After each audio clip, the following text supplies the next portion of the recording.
le détroit d'Ormuz qui ne semble pas parti pour rouvrir rapidement, alors que Trump a menacé à frappe défensive contre l'Iran. Et l'Iran qui annonce aujourd'hui la fermeture donc totale d'Ormuz jusqu'à nouvel ordre. Bonjour Franck. Bonjour. Franck Dedieu, rédacteur en chef économie. Au magazine Marianne, évidemment, on pense spontanément à des pénuries d'essence, de kérosène, qu'on ne voit toujours pas du fait de la fermeture qui se poursuit au-delà des 102e, 103e jours dans le Golfe. Mais dès cet été, il y a d'autres produits qui pourraient aussi être touchés potentiellement. Oui, effectivement, tout ce qui est en fait dérivé du pétrole, notamment le plastique. Alors, le plastique, il y en a évidemment partout. Vous savez, en premier lieu, là où on commence à avoir des tensions, là, on a fait ce papier, je dirais Martin Beau a fait ce papier dans Marianne, et il a trouvé que les premiers lieux où il pourrait y avoir déjà des tensions, c'est dans le médical. Alors, les seringues, les cathéters, les masques, les blouses, on est déjà en tension. Et se poser la question finalement du fait qu'on a à la fois en Europe assez peu de raffineries et puis des usines pétrochimiques qui sont déjà loin de l'Europe. Donc ça veut dire que nous sommes en tension, premièrement, et que nous n'avons pas les moyens, cette fameuse souveraineté économique, de pallier des problèmes. Pareil en ce qui concerne l'agroalimentaire. À cause du plastique, c'est toujours le plastique qui est en cause. Toujours le plastique, l'agroalimentaire, vous allez me dire c'est bien loin, mais évidemment il y a des emballages. Alors il y a déjà des tensions au niveau des prix. Vous avez les matières premières plastiques qui augmentent de 50 à 60%. Donc des produits comme les shampoings, c'est tout bête, les shampoings, les détergents, les cosmétiques. Demain, je ne dirais pas que les rayons seront vides. Il peut y avoir, nous ont dit les spécialistes qui ont travaillé beaucoup sur ces sujets de pénurie, que dans un premier temps, on pourra avoir des augmentations de prix fortes, extrêmement fortes en ce qui concerne ces produits. Et puis, enfin, il y a la question des plastiques, mais il y a la question aussi de l'aluminium. Et l'aluminium, alors c'est très demandé aujourd'hui parce que les voitures électriques l'utilisent. C'est un produit qui a la particularité d'être très léger et donc qui est très demandé. Juste un chiffre, si vous permettez, David. Le Moyen-Orient produit 9% de l'aluminium primaire mondial. 9%. C'est-à-dire que vous êtes quand même très dépendant du Moyen-Orient sur ce produit qui peut vous paraître un peu lointain.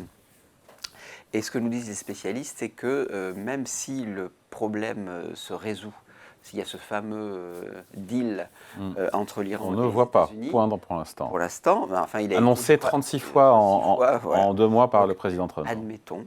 Eh bien, nous disent les spécialistes, il faudra un an pour que le rythme de production, le cycle de production revienne à un état à peu près normal.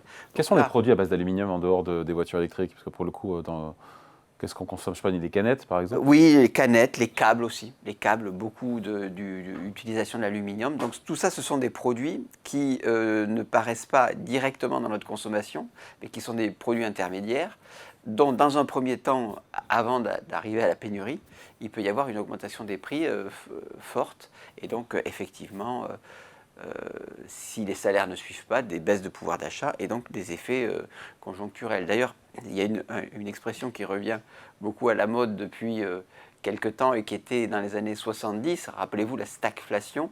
Vous aviez un mélange de stagnation économique avec des taux de croissance extrêmement faibles et des niveaux d'inflation élevés.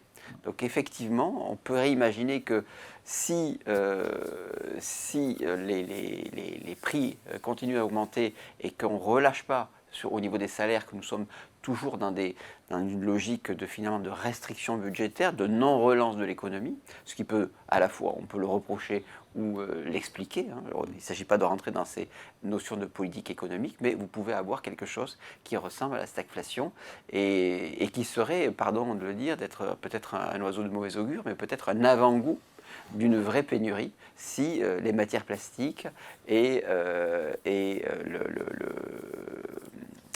dérivés de l'aluminium, enfin tout ce qui est construit à base d'aluminium augmentait très fortement et même peut-être pourrait manquer. Donc pas de pénurie généralisée, mais des produits on va dire, moins disponible et plus cher. C'est ça Oui, oui, dans un premier temps, vous avez des logiques très inflationnistes qu'on pouvait retrouver, je dirais, après l'invasion de la Russie, l'invasion de l'Ukraine par la Russie, pardon.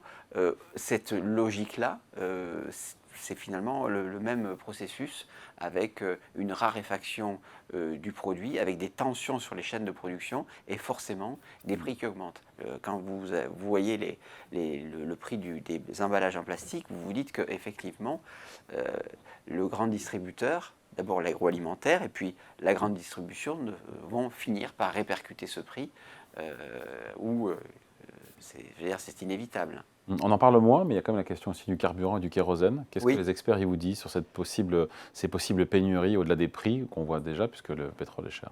Voilà, alors ce qu'ils disent, c'est que déjà, vous avez quand même, c'est pas tout à fait une fiction là, puisqu'il y a eu déjà, dans des stations Total notamment, où les pompes c'était à sec. Parce que c'est moins cher. Voilà, Comme oui. le prix est plafonné, tout le monde y va et donc ça crée des... Voilà, ça crée des tensions.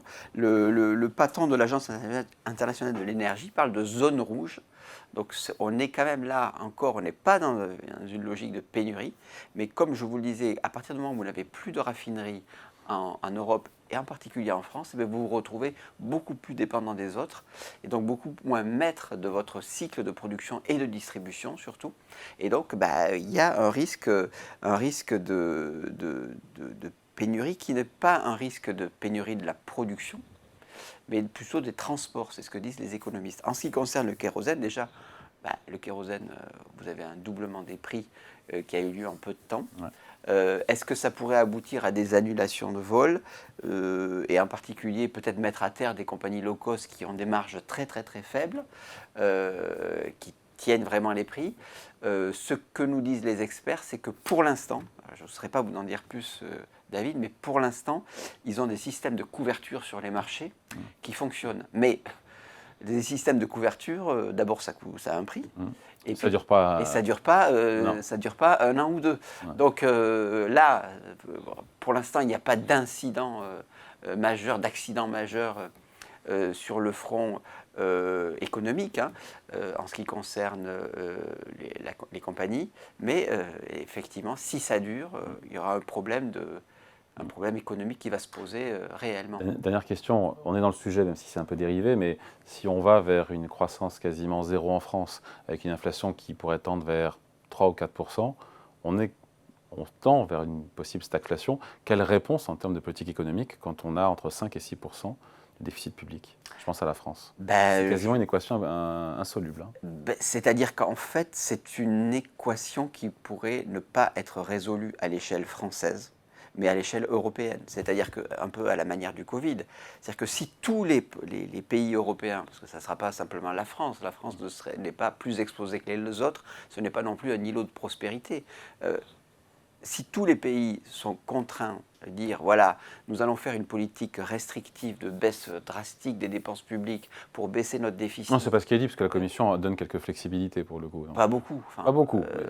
Quand même, c'est vrai qu'on n'est pas... le processus de sanction a été levé, oui. Mais ça reste quand même des contraintes objectives, et puis d'autre part qui sont voulues par les marchés.